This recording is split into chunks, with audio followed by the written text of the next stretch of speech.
உன் ஜபங்கள் என் சமூகத்தை எட்டியிருக்கிறது. ஆனால் இன்னும் ஏன் மறு உத்தரவு கிடைக்கவில்லை? இன்னும் காரியங்கள் ஏன் சித்திக்கவில்லை?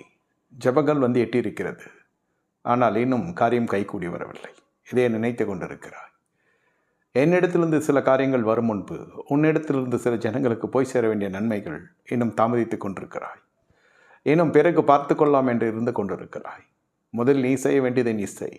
நான் கட்டளையிட்டது என்னுடைய நன்றியறிதல் உள்ளவளாய் நீ இருக்கப்பார். அப்பொழுது உன் காரியம் கைகூடி வரும்.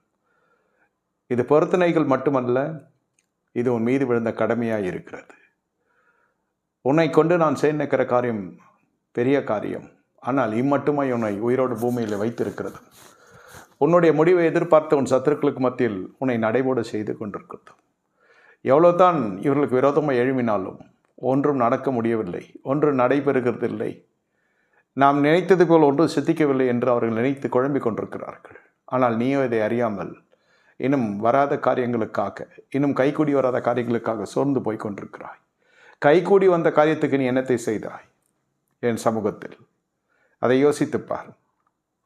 நான் கட்டளையிட்டும் ஒன்று உனக்கு கைகூடி வரவில்லையோ? நான் சொல்லியும் செய்யாதிருப்பேனோ? நான் மீட்டு கொண்டிருக்கிற கர்த்தர், உன் ரட்சிப்புக்கு நான் கிரயத்தை செலுத்தியிருக்கிறேன். ஆகியால் பயப்படாதே, நான் நோடு இருக்கிறேன். தீங்கு மனசாப்பட கர்த்தர், நான் சகல தீங்கு உன்னை விலக்கி பாதுகாப்பேன். உன் கரத்தை நான் திடப்படுத்தி இருக்கிறேன். உன் சிந்தனை நான் திரும்ப பண்ணுகிறேன். நீ செய்ய வேண்டியதை நீ செய்து முடி. உன் காரியத்தை நான் வைக்க செய்வேன் என்று கர்த்தர் சொல்லுகிறார்.